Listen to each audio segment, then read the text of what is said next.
कभी कभी हमें इतिहास में ऐसी अनोखी घटनाओं का जिक्र मिलता है जिस पर हमें विश्वास करना बहुत ही मुश्किल हो जाता है। कहते हैं उत्तराखंड में मंदिर आस्था का केंद्र है और इन्हीं मंदिरों में से कई मंदिर रहस्यमय भी होते हैं। कुछ मंदिरों की कहानियाँ तो ऐसी अनोखी होती है कि उन पर विश्वास करना ही मुश्किल हो जाता है। अक्सर आपने हॉरर फिल्मों में भूतिया मंदिर तो देखा होगा या शापित मंदिर तो देखा होगा। एक ऐसा ही शापित मंदिर है उत्तराखंड में। इस मंदिर को शापित माना गया है। यह है उत्तराखंड के पिथौरागढ़ के थल में स्थित एक हथिया देवालय। कहते हैं कि इसमें अगर कोई पूजा करता है तो वह बर्बाद हो जाता है।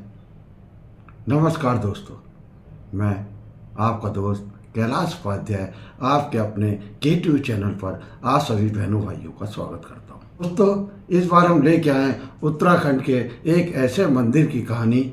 यह मंदिर एक ही दिन में एक ही चट्टान को काटकर एक ही व्यक्ति द्वारा और एक हाथ से बनाया गया मंदिर है। और इस मंदिर में कभी भी कोई पूजा नहीं करता है और अगर पूजा करने की कोशिश करता है तो उसका अनिष्ट हो जाता है। इसका क्या कारण है यह बताएंगे हम आपको आज की कहानी में। तो चलिए शुरू करते हैं आज की कहानी। एक हत्ता देवालय यानी एक हत्ता देवालय मंदिर। पिथौरागढ़ के थल के पास दो गांव हैं, अलमिया और बलतिर। अलमिया और बलतिर गांव के बीच में एक चट्टान है जिसे भोलिया छोड़ कहा जाता है। इसी चट्टान में मौजूद है यह अनूठा शिव मंदिर।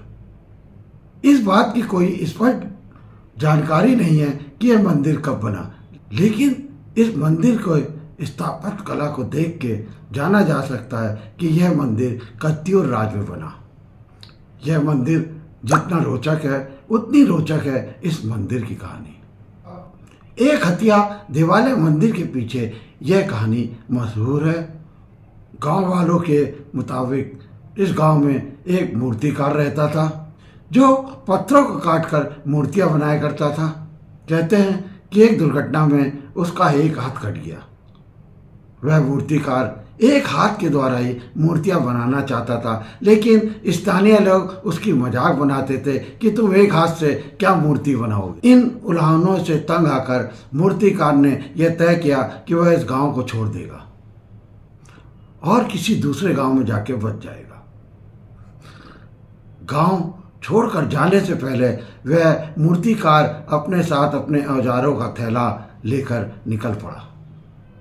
उस जगह जहां पर गांव वाले उस स्थान पे शौच आदि के लिए प्रयोग करते थे, वहां पर एक बड़ी सी चट्टान थी और उस मूर्तिकार ने वह स्थान जो गांव के दक्षिण छोर पर था उसमें एक मंदिर का निर्माण कर डाला। यानी एक ही रात में मंदिर का निर्माण, जो बहुत ही अजूबे वाली बात है। और इसके बाद वह कभी गांव नहीं लौटा। अगले दिन जब गांव के लोग शौच आदि करने के लिए उस दिशा में गए तो उन्होंने देखा कि रात भर में किसी व्यक्ति ने उस जगह चट्टान को काटकर एक मंदिर का निर्माण कर दिया है। यह देखकर उनकी आंखें फटी की फटी रह गई। उन लोगों को पता लगा कि उस मूर्तिकार ने रात भर में इस चट्टान को काटकर इस मंदिर का निर्माण किया है। तो उन्होंने उस मूर्तिकार को ढूंढने की कोशिश करी। चारों तरफ उस मूर्तिकार को ढूंढा गया, लेकिन वह मूर्तिकार उनको नहीं मिला। स्थानीय पंडितों ने जब उस शिवालय के अंदर उकेरे गए शिवलिंग और मूर्ति को देखा तो यह पता चला कि रात भर में जल्दीबाजी के कारण बनाए गए इस मंदिर में शिवलिंग का अर्घा विपरीत दिशा में बनाया गया है, जिसकी पूजा फलदायक नहीं होगी और स्थानीय लोग इस मंदिर में पूजा नहीं करते थे। इस संबंध में स्थानीय लोग एक और कहानी भी बताते हैं। यह मूर्तिकार बहुत सुंदर सुंदर मूर्तियां बनाता था और राजा इससे विभिन्न प्रकार की सुंदर मूर्तियां बनाता था और उसका प्रशंसक भी था। लेकिन एक हादसे में उसका हाथ कट गया तो राजा ने उसको मूर्ति बनाने से बाहर कर दिया।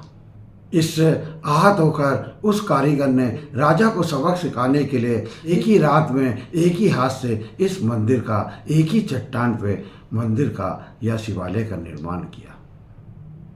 इस मंदिर को देखकर इन कहानियों में सच्चाई भी नजर आती है। मंदिर का शिवलिंग दक्षिण मुखी है, जबकि इसे उत्तर मुखी होना चाहिए था। कहते हैं कि रात में अंधेरा होने के कारण या दिशा भ्रम के कारण इस मूर्तिकार ने मूर्ति और शिवलिंग का निर्माण उल्टी दिशा में कर दिया। दक्षिण मुखी होने के कारण इस मंदिर में कभी भी पूजा नहीं की जाती है। कहते हैं कि इसके बगल में एक नौला है जिसका निर्माण उसी कारीगर ने किया था। वहाँ पर श्रद्धालु लोग पर्वों में जुड़ते हैं, परंतु मंदिर की पूजा अर्चना नहीं करते। धार्मिक मान्यताओं के अनुसार यह मंदिर अपनी स्थापत्य कला के लिए काफ़ी प्रसिद्ध है, लेकिन लोगों की उदासीनता के कारण इस मंदिर के बारे में बहुत कम लोगों को जानकारी है। आप लोग भी कभी पिथौरागढ़ जाएं तो इस मंदिर को ज़रूर देखें। तो दोस्तों, ये थी आज की कहानी देवालय मंदिर की।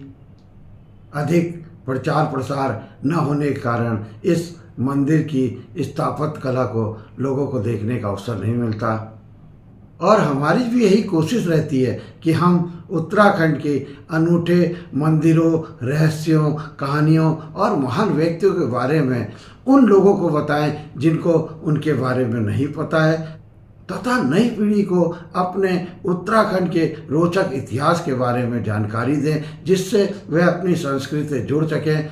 कैसी लगी आज की आपको ये कहानी, हमें ज़रूर बताइएगा।